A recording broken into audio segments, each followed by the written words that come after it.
Anjing tanah, sesorok, sigasir, gangsir, atau orong-orong adalah serangga berukuran sedang, berwarna coklat terang hingga gelap, memiliki kulit pelindung yang tebal yang hidup di dalam tanah.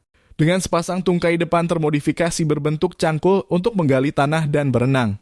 Orang Jawa menyebutnya orong-orong, di tanah Sunda disebut gaang, sementara dalam bahasa Toba disebut singke. Dalam bahasa Inggris dikenal sebagai mole cricket atau jangkrik tikus mondok. Semua anggotanya termasuk dalam keluarga Grylotalpida.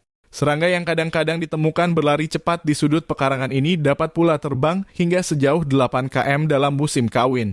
Hewan muda memiliki sayap yang pendek. Hewan ini aktif pada malam hari dalam kurung, nokturnal, dan pada musim dingin melakukan hibernasi. Pada musim kawin hewan ini dapat menghasilkan suara melalui mekanisme mirip jangkrik dalam kurung dengan organ stridulasi tetapi dengan suara yang jauh berbeda. Suaranya bersifat monoton tanpa jeda dan amat mengganggu pendengaran. Bila lubang persembunyiannya didekati, ia akan berhenti bersuara namun akan memulai lagi begitu merasa gangguan berlalu. Anjing tanah memakan segala, meskipun pada dasarnya ia adalah karnivora.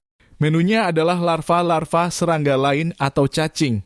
Bila kekurangan makanan, ia akan memakan akar dan rumput-rumputan. Akibat tindakan yang terakhir ini, anjing tanah kadang-kadang digolongkan sebagai hama tanaman. Pemangsanya bermacam-macam, mulai dari burung, ayam, tikus, sigung, hingga rubah.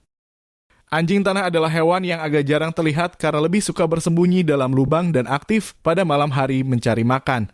Habitat yang disukai adalah ladang yang kering, pekarangan, serta lapangan rumput.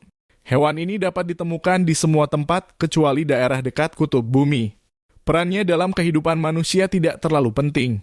Hewan ini kadang-kadang digolongkan sebagai hama karena perilakunya merusak perakaran atau juga memakannya. Di Asia Timur, hewan ini kadang-kadang digoreng dan disantap. Pemelihara burung juga menjadikan orong-orong sebagai bagian pakan hidup. Sekresi yang dihasilkan orong-orong di Cina menjadi bahan pengobatan dan sekarang mulai diteliti khasiatnya secara farmasi. Hewan ini juga digunakan dalam pengobatan tradisional Korea untuk mengobati limfangitis, furunkel, urolithiasis, dan retensi urin. Satu anjing tanah di beberapa tempat berstatus terancam punah karena peralihan habitat dan erosi tanah. Pembasmian akibat dianggap hama juga mengganggu kehidupannya.